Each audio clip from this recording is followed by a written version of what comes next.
We all have a set of guiding principles, the preconceptions and generalizations regarding fundamental issues of one's life and of the entire world. No matter where we go, no matter what we do, we tend never to abandon our beliefs. These are things Prospector believes on Rock 107. All restaurants are farm to table. It's just a matter of how many steps there are in between. Any supplement you see on TV is overrated nonsense that will not cure high blood pressure, weight gain, ED, joint pain, or anything else. It may, however, empty your wallet. Manifesting outcomes is BS. If manifesting worked, I'd be the world's richest, well-endowed man. Well, now we know the reason he turned out the way he did. That was Things Prospector Believes on Rock 107. Elon Musk wants to purge X of negativity, which is like a Toyota dealership wanting to purge the lot of cars. A deputy in Florida was fired after his patrol car hit the back of a civilian's car because he was distracted watching porn. So there's a good chance that watching a rear-ender caused a rear-ender. The 4-13 New England Patriots hired Mike Vrabel as their head coach, so our deepest condolences go out to Mike Vrabel. It's 60 Minutes meets Gone in 60 Seconds. Tune in tomorrow for Prospector's Briefs on Rock 107.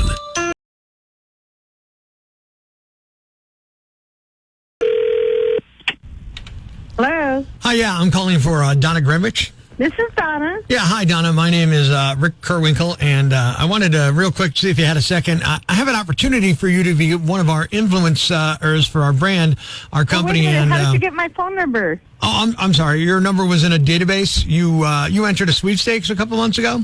Okay. Yeah, so we got your number from that. I hope that's okay. Okay. So here's what it is. We have a sustainable clothing company, and we're looking for brand influencers to wear our apparel, help the environment. So what we'd like to do is get you to wear some of our stuff, put your pictures up on social media, and then the more you wear it, obviously, the more you'll get compensated. We can pay you up to $500 for doing that. Oh, okay. That sounds easy enough. So that's something you'd be interested in doing? Yeah. All right. So what I was thinking was we'd send you one of our sustainable hats, and you could wear it. And then you can post photos of what you're wearing, the hat, while it's soaking in the sun and the solar panel on top. And what does it look like, a baseball cap or something like that? Yeah, it's basically a baseball cap, and it's got a 1x1 solar panel on top that sits right at the very crown of the cap, and you would... Okay, wait. What do you mean a 1x1? Like 1 inch by 1 inch?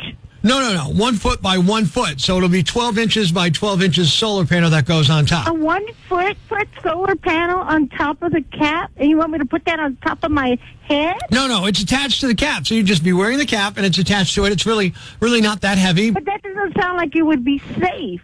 You got a 1 foot solar panel on top of my head. How about the safety? That doesn't seem safe. That doesn't. No, seem it's like perfectly safe. I don't understand what's unsafe about it. It seems like it would be attracting so much sun that it would overheat on top of my head. It's not sucking the sun into your head or anything. You're getting sun on your head anyhow, right? It's not like more sun shoots at the solar panel.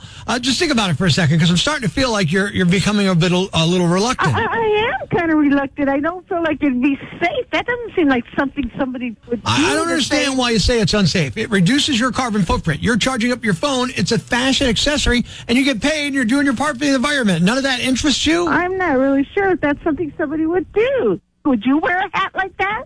Well, I'm wearing one right now. I'm charging up my phone while we're talking. I can't do that. I'm interested in that now. I can't see me wearing something like that. It just doesn't seem like people would do that. Oh, okay. I do. Okay. It's a big joke, right? Like a big prank call? Was this a prank call? Donna, it is a prank call. It's Prospector. It's the Prospector prank call. You're on Rock 107 right now. Oh, my God. I knew this couldn't be real. Come on. You don't want to help out the environment? You're not willing to do your part? I don't want to help the environment that much. Oh, my God.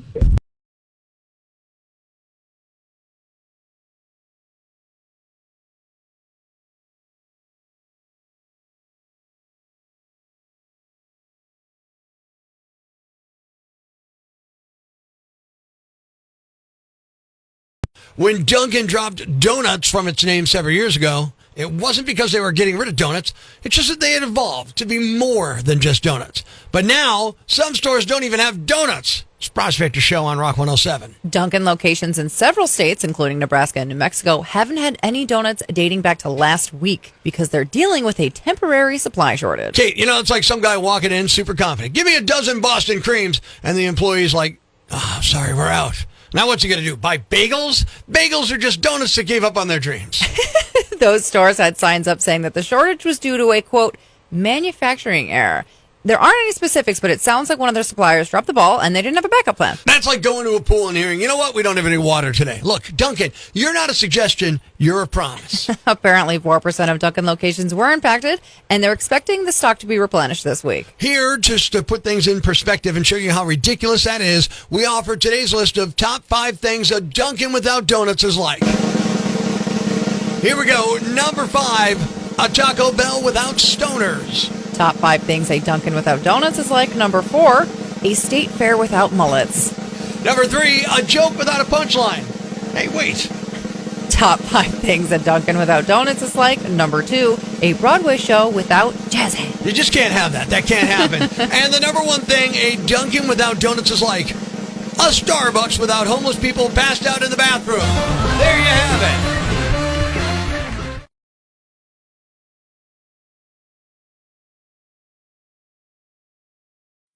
Northeast PA's Classic Rock, Rock 107. Good morning, it's Prospector Show. And Kate, it is still underway. The world's longest big day contest is still going on. Big game contest, I should say. I know. You're the one that came up with the name, so every time you get it wrong, I'm like, ha! Yeah, I should get it right. But we hooked up 14 people with $25 gift cards for Garrity's, the fresh grocer, and everybody was in the running for the grand prize. We're whacking people out of this contest left and right, but the grand prize is something really cool. The grand prize is a Blackstone griddle. And it's gorgeous. It is gorgeous. Saturday, the Texans knocked out the Chargers, or as I like to call them, the Tenants, since they rent from the Rams, and they really ought to move back to San Diego. So Mike Szymanski from Hanover moves on in the tournament. He's going ahead. The Ravens beat the Steelers. Gary Oldman of drums is still in, but Al Stivers of Dallas is done. And on Sunday, Stacy Valinsky is thrilled that Buffalo throttled them, but Mike Murray not so much because now he's bounced. The Birds beat the Packers yesterday, and John Stanek of Oliphant continues his quest for the griddle. Now, this weekend wrapped up last night with might have been the wildest Wild Cup playoff game of the season so far. The Commanders and the Bucks tied at 20. 3 seconds left in the game. The Commanders attempt a field goal to win. Here's what happened. The last time Washington won a wild card game, won a playoff game, was 2005 here. Chance to do it with Gonzalez. From 37 to send Washington to the final 8. The Washington Commanders off the upright, and it is in! They doink their way to the divisional round! Unbelievable! I have seen it all now. I even get a divisional doink.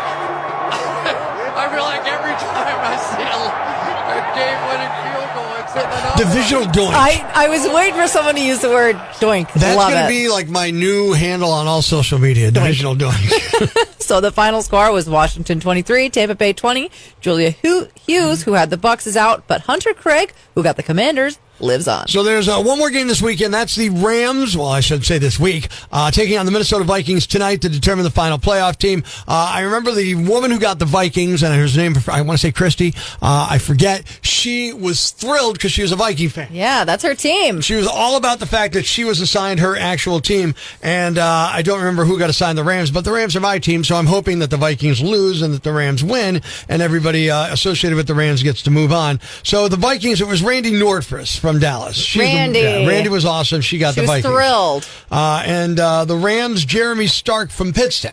So I'm hoping Jeremy moves on, but this ain't about me. Yeah, for once it's not. Sure, it's not all about me, but I don't care. I don't care about the players in our contest. I don't care about the teams. I don't care about their families, their charities, the feel-good underdog stories. You could tell me the Vikings QB just donated a kidney to an orphan, and I'd be like, great. I hope he throws 3 picks and gets sacked like a piñata. I just want the Rams to win. Everything else be damned.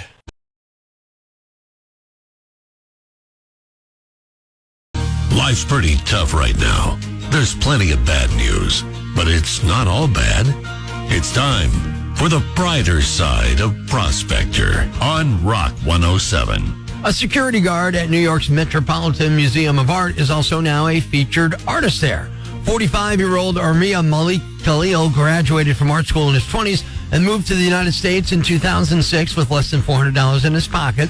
He's been working as a security guard at the museum for a decade. A curator found out he was an artist and liked his stuff.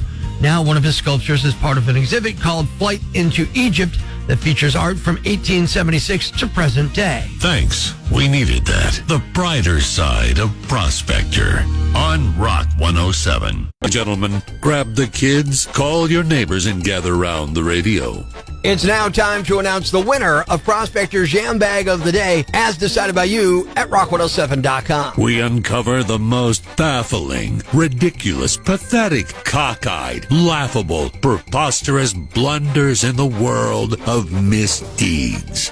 Nominee number 1. Do this in a dugout, no problem.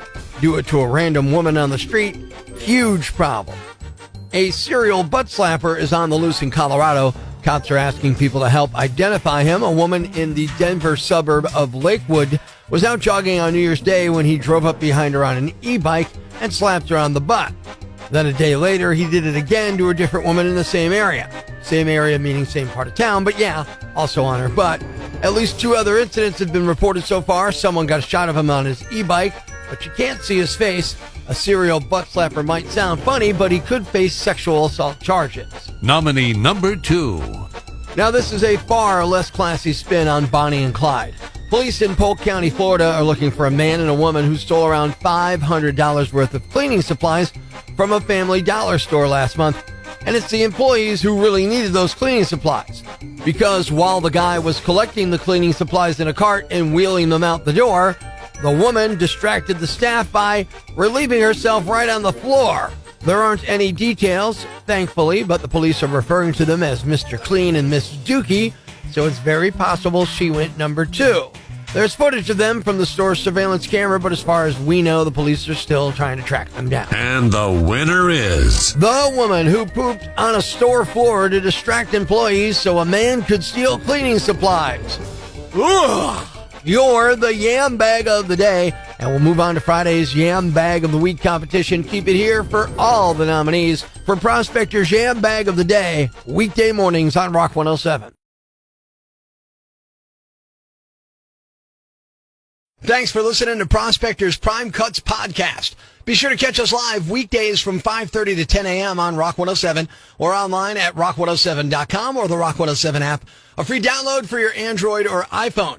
Subscribe to the podcast on Apple Podcasts, Google Podcasts, Spotify, Stitcher Radio, or wherever you get your podcasts so you never miss Prospector's Prime Cuts.